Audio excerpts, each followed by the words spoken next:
حضرت محمد صلی اللہ علیہ وآلہ وسلم کی عمر شریف جب 40 سال کے قریب ہو چلی اور اس دوران آپ صلی اللہ علیہ وآلہ وسلم کے اب تک کے تعاملات نے قوم سے آپ صلی اللہ علیہ وآلہ وسلم کا ذہنی اور فکری فاصلہ بہت وسیع کر دیا تھا، تو آپ صلی اللہ علیہ وآلہ وسلم کو تنہائی محبوب ہو گئی۔ چنانچہ آپ صلی اللہ علیہ وآلہ وسلم ستو اور پانی لے کر مکہ سے کوئی 2 میل دور کوہ ہرا کے ایک غار میں جا رہتے۔ یہ ایک مختصر سا غار ہے جس کا طول 4 گز اور عرض 2.25 گز ہے۔ یہ نیچے کی جانب گہرا نہیں ہے بلکہ ایک مختصر راستے کے بازو میں اوپر کی چٹانوں کے باہم ملنے سے ایک کوتل کی شکل اختیار کیے ہوئے ہے۔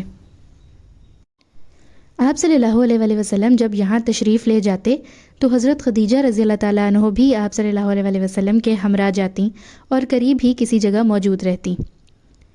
آپ صلی اللہ علیہ وآلہ وسلم رمضان بھر اس غار میں قیام فرماتے، آنے جانے والے مسکینوں کو کھانا کھلاتے اور بقیہ اوقات اللہ تعالیٰ کی عبادت میں گزارتے۔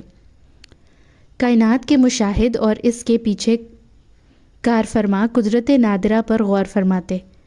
آپ صلی اللہ علیہ وآلہ وسلم کو اپنی قوم کے شرکیہ عقائد اور واہیات تصورات پر بالکل اطمینان نہ تھا،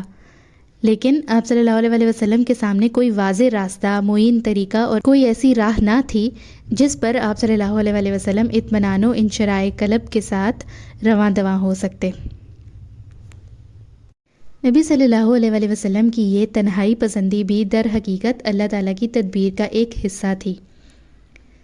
اس طرح اللہ تعالیٰ آپ صلی اللہ علیہ وآلہ وسلم کو آنے والے کار عظیم کے لیے تیار کر رہا تھا۔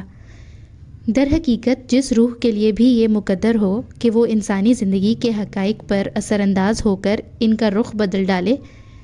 اس کے لیے ضروری ہے کہ زمین کے مشاغل، زندگی کے شور اور لوگوں کے چھوٹے چھوٹے غم و غم کی دنیا سے کٹ کر کچھ عرصے کے لیے الگ تھلگ اور خلوت نشین رہے۔